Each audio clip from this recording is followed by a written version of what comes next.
పశ్చిమాసియాలో ఉద్రిక్త పరిస్థితులు ఇంకా కొనసాగుతున్నాయి. ఇరాన్, అమెరికా మధ్య ఉద్రిక్తతలు మళ్లీ పెరగడంతో యుద్ధ వాతావరణం నెలకొనింది.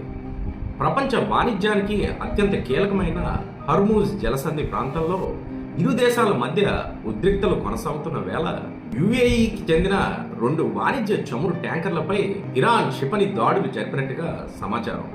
ఈ ఘటనలో ఒక భారతీయ నౌకా సిబ్బంది ప్రాణాలు కోల్పోగా మరో 8 మంది గాయపడ్డారు.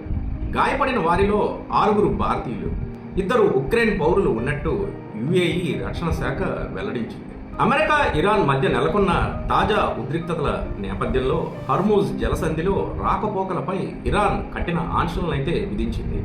అనుమతి లేకుండా ఆ మార్గాన్ని దాటే నౌకలపై చర్యలు తీసుకుంటామని ముందుగానే హెచ్చరించింది.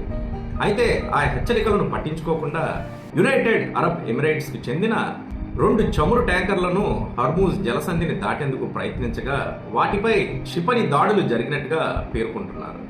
దీంతో 2 నౌకల్లో భారీగా అగ్ని ప్రమాదం చోటు చేసుకుంది. మంటలను అదుపులోకి తీసుకురావడానికి అధికారులు సహాయక చర్యలు కొనసాగిస్తున్నారు. ఈ ఘటనతో 2 నౌకలకు తీవ్ర నష్టం వాటిల్లినట్టుగా అంచనా వేస్తున్నారు.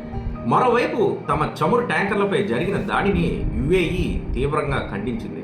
ప్రస్తుత పరిస్థితులను దృష్టిలో ఉంచుకొని దేశ భద్రతా వ్యవస్థలను అప్రమత్తం చేసినట్టుగా తెలిపింది. ఇరాన్ ఇలాంటి రెచ్చగొట్టే చర్యలకు పాల్పడకుండా సంయమనం పాటించాలని సూచించింది. తమ దేశ భద్రత, జాతీయ ప్రయోజనాలను కాపాడేందుకు అవసరమైన చర్యలు తీసుకునే హక్కు తమకు ఉందని స్పష్టం చేసింది. ఇదే అంశంపై యుఏఈ విదేశాంగ శాఖ ప్రకటన విడుదల చేస్తూ మృతి చెందిన భారతీయుడు కుటుంబానికి ప్రగాఢ సానుభూతినైతే తెలిపింది. అలాగే గాయపడిన వారు త్వరగా కోలుకోవాలని ఆకాంక్షించింది. ఈ ఘటనపై భారత్ కూడా వెంటనే స్పందించింది.